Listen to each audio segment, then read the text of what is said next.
Allez, salut à tous, c'est Matt. On se retrouve aujourd'hui pour notre vidéo du jour. J'espère que vous allez bien. On va commencer par une petite minute sur les news. Il y a quand même un peu de news, ça revient un petit peu, donc c'est cool, faut en parler.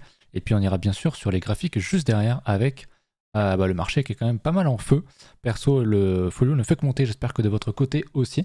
D'ailleurs, j'en profite pour vous remercier pour les commentaires que vous avez postés lors de la dernière vidéo. Vous êtes aussi nombreux à être dans l'IA et le RWA, pardon. Beaucoup dans le Depin également. Il y a un petit peu de BRC20, mais globalement, ouais. Globalement, j'ai la communauté à mon image, c'est normal. J'aurais été très étonné que la majorité des gens soient dans la DeFi ou dans les NFT par exemple. Donc c'est cool. On commence, je pense que vous en avez déjà entendu parler, ça date d'hier, je crois, cette news, mais comme j'ai pas fait de vidéo hier, j'en parle aujourd'hui. On a donc trois très grosses caps en termes d'IA qui vont fusionner. C'est pas encore fait, mais c'est officiel, hein, je veux dire, le FetchAI en a parlé, par exemple. On a donc Ocean Protocol, FetchAI et SingularityNet qui vont décider de combiner leurs tokens pour créer une alliance d'IA décentralisée. Même si chacun aura toujours de son côté, on le verra après, toujours une certaine liberté, et ben ils vont fusionner pour faire un seul et même token qui sera le ASI. Donc je trouve ça assez cool parce qu'on va avoir à nouveau un gros pionnier de l'IA face à Tao. Et c'est cool d'avoir des gros qui vont lead le marché. On en a totalement besoin. Donc moi personnellement je suis très content. Donc le but c'est de former une super intelligence alliance décentralisée. Donc je trouve ça je trouve ça très bien. Voilà, un petit peu plus de détails ici. Je vous laisse mettre pause, mais globalement les jetons ce sera 1-1 le ratio. Donc qu'importe si vous avez du fait du Ocean, il n'y aura pas de souci à se faire. Tout se fera tout seul, notamment si vous êtes sur les exchanges. Après si vous voulez holder de votre côté, il y aura sans doute un swap à faire, mais ce sera... Vous aurez toutes les ressources à disposition pour le faire sans aucun souci. Je me fais pas trop de soucis là-dessus. Voilà. Le truc que je voulais vous noter, c'est que le vote s'ouvrira le 2 avril. Donc ce n'est pas encore fait, mais à mon avis, il n'y a rien qui empêchera le vote de réussir. Donc c'est cool, je sais pas ce que vous en pensez. Mais le fait de voir des si jeunes entreprises, entre guillemets, même si certaines sont là depuis quand même quelques années, se réunir et fonder une alliance, notamment pour l'intelligence artificielle, je trouve ça vraiment très bien.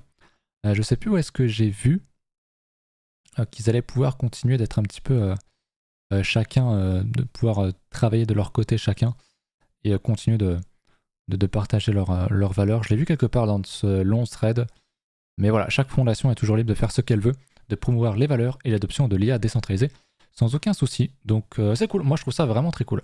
Autre grosse news qui vient de tomber. On a toujours peur que les ETF sur Ethereum ne viennent pas parce que la SEC pourrait dire que c'est une securities. Et c'est la grosse problématique, ce qui empêcherait effectivement les ETF Ethereum d'arriver. Et puis tu as Larry Fink, donc PDG de BlackRock, qui semble absolument au-dessus des lois, je sais pas, mais qui a un certain pouvoir en tout cas on va dire, qui dit que même si la SEC désigne Ethereum comme une security, il lancera quand même l'ETF spot d'Ether. Où est le problème? Je sais pas. Il est pas inquiet, donc je trouve ça très étonnant. Mais écoute, tant mieux. Tant mieux s'il pousse le marché à la hausse. Perso, je vais pas me plaindre. J'imagine que vous non plus.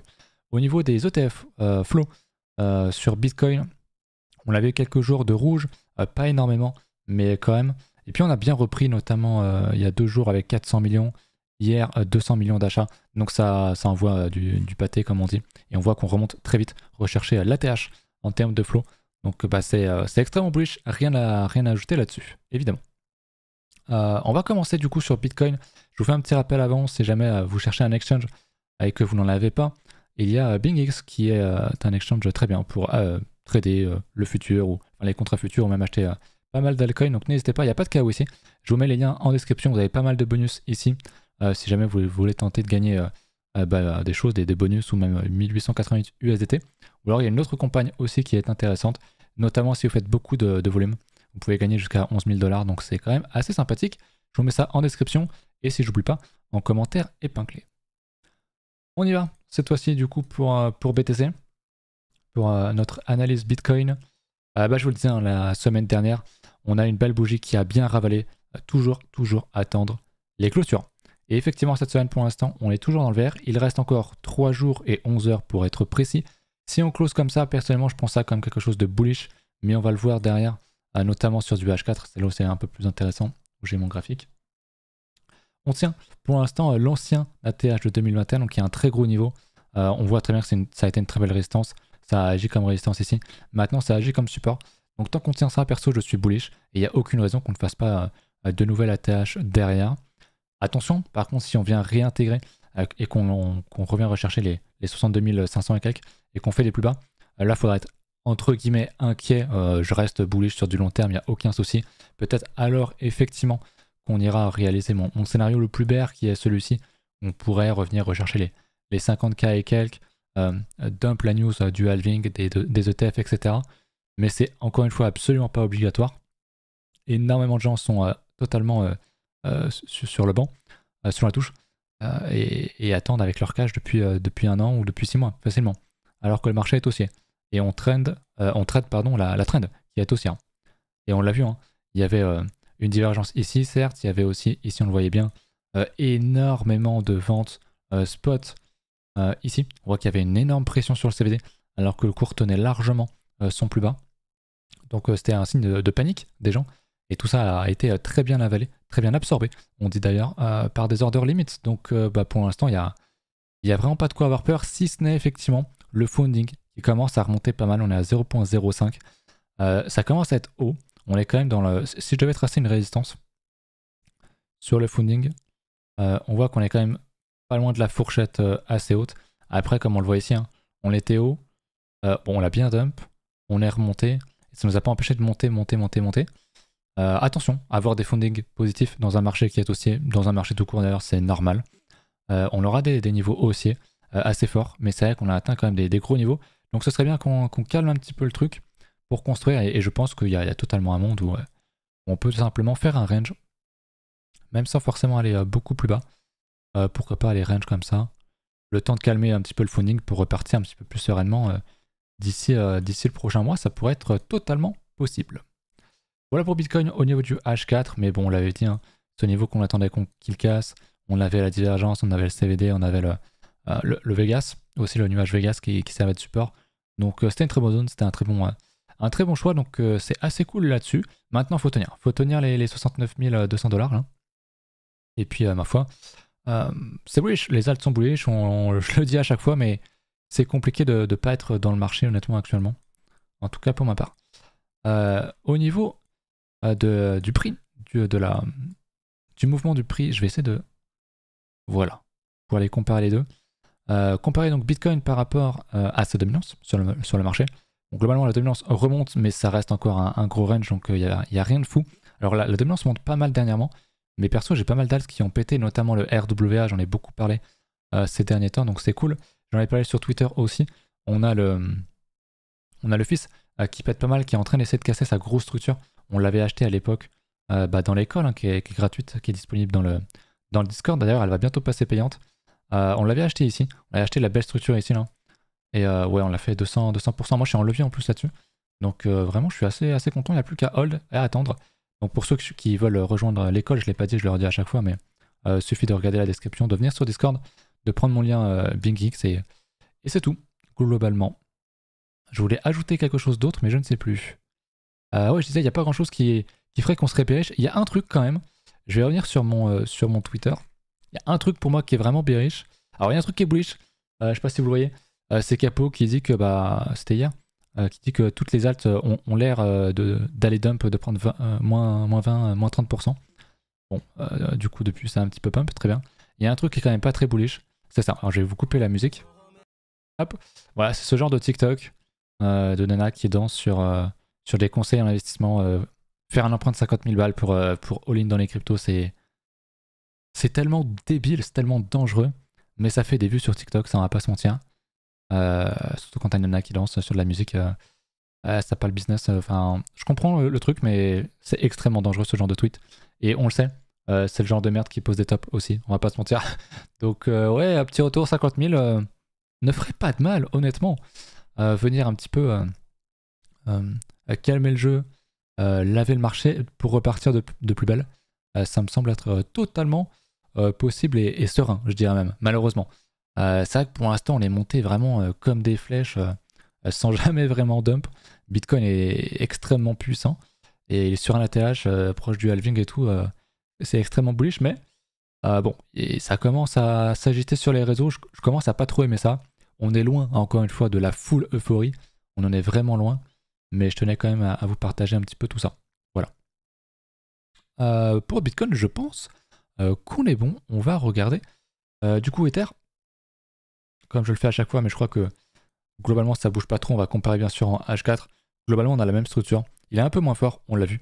Notamment avec la dominance, on peut regarder sur la dominance, effectivement Bitcoin reprend de la force, donc Ether range globalement comme Bitcoin, sans être plus puissant, il est un peu moins fort, donc c'est normal, Bitcoin qui pump, il prend de la dominance, c'est normal. Bon, globalement c'est toujours un range, on peut encore close exactement cette bougie hebdomadaire comme les précédentes, à savoir, bah il se passe rien, concrètement, mais effectivement pour les alts ça bouge quand même pas mal, en tout cas les miennes, il y en a pas mal qui bougent, donc je suis assez content, perso.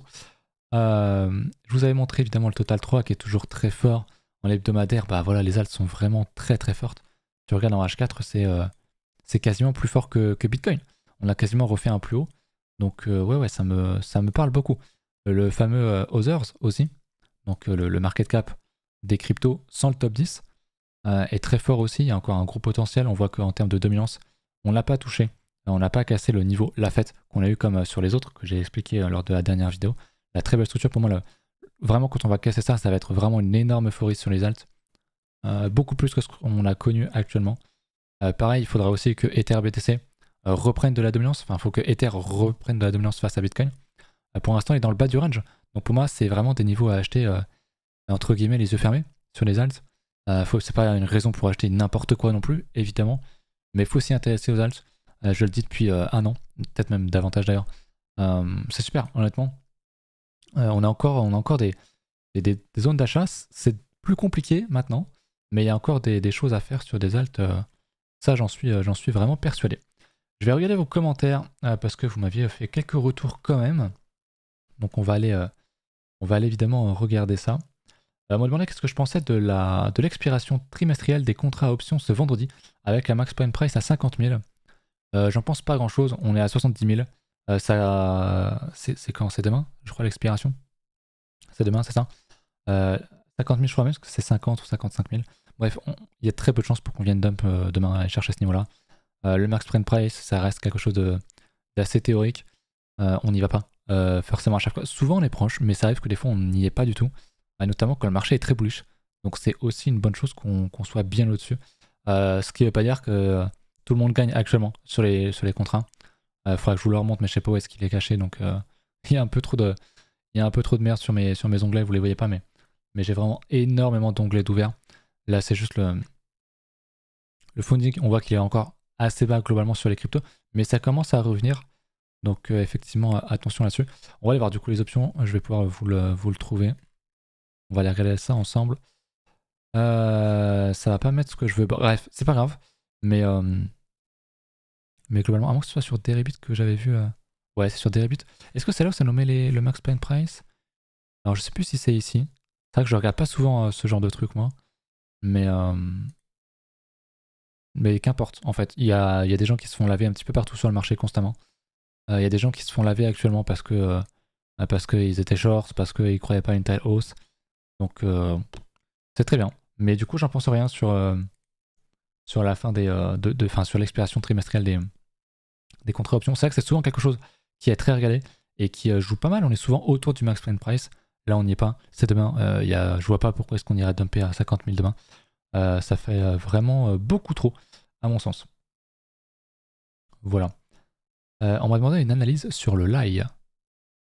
Le lait. Enfin, le lait, je sais pas comment est-ce que vous le prononcez, qui a été une alt IA que j'avais pas mal push, notamment sur YouTube. On l'avait acheté. Waouh, ah ouais, ça, qu'en linéaire, c'est quelque chose, hein. Bon, putain, on a fait 700% là-dessus. Bah, c'est un de mes plus gros bacs, moi d'ailleurs, hein, le lait. Comme je l'ai pas mal. Quand j'ai pas mal vendu d'autres trucs qui avaient déjà bien poussé. On voit qu'on est très proche de l'ancien ATH, avant que ça s'appelle avant que ça s'appelle Layer AI. Ça a été Crypto GPT. On n'est pas loin de l'ATH. Donc pour moi, c'est extrêmement haussier. Si jamais il y a un monde où on vient retester cette zone, pour moi, c'est une entrée. Mais pour moi, on l'a déjà retesté, on a déjà fait une belle mèche ici. Donc honnêtement, j'y crois pas. Pour quelqu'un qui voudrait rentrer sur de l'IA, ouais, si on fait un moins 50, on a déjà fait moins 40% là-dessus. Hein. Mais si on fait moins 50, moins 60%, pour moi, c'est des rentrées. Pas forcément attendre les gros niveaux évidents, à mon avis, on n'ira pas. Il y a peu de chance. Perso, moi j'attends, je hold hein, quand je vous en ai parlé, c'était ici. J'ai aucune raison de vendre ça. Sauf si vraiment ça explose et que ça surperf tout mon folio. J'en vendrai une partie pour réallouer ailleurs sur mon portefeuille, évidemment. Mais pour l'instant, j'ai pas de raison de faire ça, juste j'attends. J'attends, qu'importe si voilà, du top au bottom qu'on l'a fait ici, on va peut-être mis en daily. Mais on a fait moins 40%, j'en ai rien à foutre. C'est un marché très volatile, on le sait, c'est pour ça qu'on est là. Et tu ne peux pas faire de toute façon 800% sans prendre un moins 40% à un moment donné. Donc très bien, on attend. C'est mon seul truc. C'est un investissement, on attend. J'ai rien à faire là-dessus de plus, si ce n'est attendre. Voilà. Est-ce que j'ai autre chose à vous notifier? Je pense que non, il n'y avait pas d'autres demandes d'alt. On va quand même regarder un petit peu ce qui bouge aujourd'hui, malgré que le marché soit un petit peu compliqué. BCH et le Doge, incroyable. Le bon vieux Doge. Vous saviez d'ailleurs que les Américains, enfin les anglophones, ne prononcent pas Dodge, mais Dodgy. Voilà. C'était une info comme ça, gratos. C'est cadeau. C'était, je crois que c'était Jason Derulo qui, dans une chanson, parle justement du Doge en disant Dodgy. Justement, ça m'a fait. Bref, on s'en fout. Qu'importe. Du coup, en hebdomadaire, enfin en mensuel, même sur le Doge, pardon, le Dodgy, on est en train de casser le. On a cassé le gros range, la grosse structure. Donc il est vraiment très très très très fort. Voir un Doge puissant sur le marché, c'est très très bien. Parce que si les gens sont prêts à faire pump, un même coin, c'est qu'ils sont prêts à acheter des choses beaucoup plus legit. Et je le dis souvent, les mêmes coins drive le marché market. Alors parfois ça pose un top, mais c'est un top assez rapide qu'on finit par vite ravaler. Donc c'est cool, c'est très bien de voir ce qu'on voit ici. J'imagine que le Shiba a globalement la même tronche. Ah, c'est le SHIB, je suis con. Hop, voilà. Il est très très fort. Ah, lui il avait retracé 50% aussi. Donc il va prendre un peu plus son temps pour refaire un plus haut. Mais effectivement, il est dans une bougie hebdomadaire assez puissante. Le BCH, on l'avait complètement oublié celui-là depuis 2017. Le bon vieux Bitcoin Cash, bordel. Ah, il est costaud aussi lui, hein. Attends, il est vraiment pas mal. On va le regarder ailleurs, là où il y a le plus d'historique. Genre, je l'avais vu. Alors, je pensais pas à Bitfinex. Oh, les mèches de merde, putain. Je pensais à Bitstamp, moi. BCH. Attends. Voilà, Bitstamp, c'est valeur sûre. Très bien. Un peu plus historique. Il avait fait une très belle structure ici, un très beau retest, et puis boum. Il est parti. Bon, c'est pas forcément quelque chose que je portais énormément dans mon cœur. De toute façon, c'est une grosse cap, donc ça m'intéresse pas. Mais très costaud comme Bitcoin, il est solide. On voit qu'on arrive proche d'une résistance. Bon, pas grand chose d'autre à ajouter. C'est puissant, c'est bien. Après, pour rentrer ici, c'est quand même très compliqué. Mais le pattern est beau. On avait un beau range, un petit retest. Et puis on revalide, on remonte un petit peu. Donc c'est très bien. Il n'y a pas beaucoup de volume, en tout cas sur Bitstamp. Mais bon, ma foi, le BCH est quand même un ancien. J'espère comment est-ce qu'il est en termes de market cap, le BCH. On va regarder. On va le découvrir ici. Je pense qu'il est encore dans le top 20. Il est top 16, donc c'est quand même pas mal. Hein. 11 milliards de market cap, ça reste quand même quelque chose d'assez solide. Mais ouais, très très très bien le BCH. J'aime beaucoup. Enfin, j'aime beaucoup. Le fait qu'il soit assez pumpy. Enfin, je veux dire, il y a beaucoup d'alts qui aimeraient ressembler à ça. Ça ressemble un petit peu au Solana, même si Solana est quand même beaucoup plus puissant. Enfin, ça ressemble pas vraiment, mais je veux dire, il y a déjà beaucoup retracé. Je sais pas si je peux mettre un petit Fibo, mais je pense qu'on a au moins retracé par rapport au top de 2021. Là, il est 50% ou pas loin. Ok, on est au 38.2. Même pas, ok. Il y a encore, effectivement, encore du chemin à faire. Je pensais qu'il était un peu plus fort que ça. Bon, de toute façon, c'est pas un truc qui, selon moi, va forcément ultra perf. Maintenant, effectivement, c'est ça que tout le monde se moque un peu du BCH, en disant que c'était le vrai Bitcoin, le faux Bitcoin, le machin. Soit. Il y a quand même un truc, c'est que c'est le seul fork de Bitcoin qui est encore, je dirais, hypé et qui a encore un sens. Les autres, c'était que du scam. Là, on pourrait quand même faire un double bottom mensuel. Ok. Là, je suis en hebdo, mais mensuel, ça se voit très bien. Avec comme ligne de coup au top, le top de 2021. Donc, si effectivement, dans ce cycle ou dans les prochains cycles, il nous fait un truc comme ça, eh ben, je pense qu'effectivement, d'ici 2030, il pourrait être sur des niveaux stratosphériques. Mais c'est pas tout de suite. Donc, c'est à noter. C'est très bien. Je vais d'ailleurs laisser le montrer. Peut-être que dans 5 ans, je le reverrai. Et on en rigolera. Mais ouais, à noter, bon, ça reste le Bitcoin Cash. À mes yeux, ça reste un scam, mais les graphiques ne mentent pas, tout simplement. Voilà, écoutez, c'est à peu près tout pour la vidéo du jour. Je vous remercie d'avoir regardé la vidéo. On se retrouve demain pour une nouvelle. Et puis également, si vous voulez venir sur le Discord, n'hésitez pas pour rejoindre l'école notamment. Vous avez tous les liens en description. Et puis voilà, à demain. Salut.